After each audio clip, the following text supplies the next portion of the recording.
Hello বন্ধুরা, কেমন আছেন আপনারা সবাই? সাববিট ড্রাগস পয়েন্টে সবাইকে স্বাগত। আজকে আমরা কথা বলবো একটি খুবই পরিচিত ঔষধ নিয়ে, যার নাম ফেনাডিন ১২০। আমরা সবাই জানি অ্যালার্জির সমস্যা খুবই সাধারণ, আর এই সমস্যা সমাধানের জন্য অনেকেই এই ঔষধটি ব্যবহার করেন।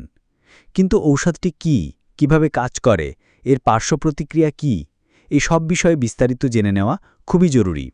আজকের এই ভিডিওতে আমরা এই সব প্রশ্নের উত্তর দেব। ১. ফেনাডিন ১২০ কী? ফেনাডিন ১২০ হল একটি অ্যান্টিহিস্টামিন জাতীয় ঔষধ। এর মূল উপাদান হল ফেক্সোফেনাডিন হাইড্রোক্লোরাইড।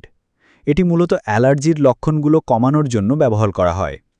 এটি ১২০ মিলিগ্রাম এবং ১৮০ মিলিগ্রাম এই দুটি ডোজে সাধারণত পাওয়া যায়। আমরা আজকে ১২০ মিলিগ্রাম নিয়ে আলোচনা করছি। ২. এটি কী কাজে লাগে? ফেনাডিন ১২০ প্রধানত অ্যালার্জির কারণে সৃষ্ট বিভিন্ন সমস্যার চিকিৎসায় ব্যবহৃত হয়, যেমন হাঁচি, নাক দিয়ে জল পড়া, নাক বন্ধ হয়ে যাওয়া, চোখে চুলকানি ও জল আসা, চোখ লাল হয়ে যাওয়া, চুলকানো এবং চোখ থেকে জল পড়া, ত্বকে চুলকানি ও ফুসকুড়ি দেখা দেওয়া, অ্যালার্জির কারণে ত্বকে র্যাশ বা ফুসকুড়ি দেখা দেওয়া। এটি ঋতু পরিবর্তনজনিত অ্যালার্জি, আর্টিকেরিয়া বা আমবাতের চিকিৎসাতেও খুবই কার্যকরী। ৩. এটি কিভাবে কাজ করে? আমাদের শরীরে অ্যালার্জি দেখা দিলে হিস্টামিন নামক একটি রাসায়নিক পদার্থ নির্গত হয়। এই হিস্টামিনই অ্যালার্জির লক্ষণগুলোর জন্য দায়ী। ফেনাডিন ১২০-র মধ্যে থাকা ফেক্সোফেনাডিন এই হিস্টামিনকে ব্লক করে দেয়, ফলে অ্যালার্জির লক্ষণগুলো আর দেখা দেয় না বা কমে যায়।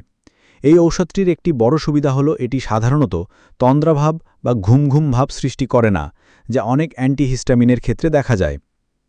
৪. সঠিক ব্যবহার বিধি ও মাত্রা। ঔষধটি ব্যবহারের আগে অবশ্যই চিকিৎসকের পরামর্শ নেওয়া উচিত। তবে সাধারণত প্রাপ্তবয়স্কদের ক্ষেত্রে প্রতিদিন একটি করে ১২০ মিলিগ্রামের ট্যাবলেট দেওয়া হয়।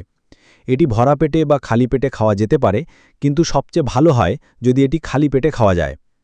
গুরুত্বপূর্ণ বিষয় হল এটি জুস, যেমন আঙুরের রস, আপেলের রস, কমলার রস দিয়ে খাওয়া উচিত নয়, কারণ জুস এর কার্যকারিতা কমিয়ে দিতে পারে।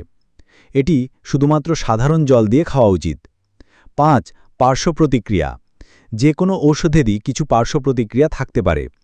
ফেনাডিন ১২০-রও কিছু সাধারণ পার্শ্বপ্রতিক্রিয়া দেখা দিতে পারে, যেমন মাথা ব্যথা, বমি বমি ভাব, মাথা ঘোরা, পেটে অস্বস্তি, মুখে শুষ্কতা।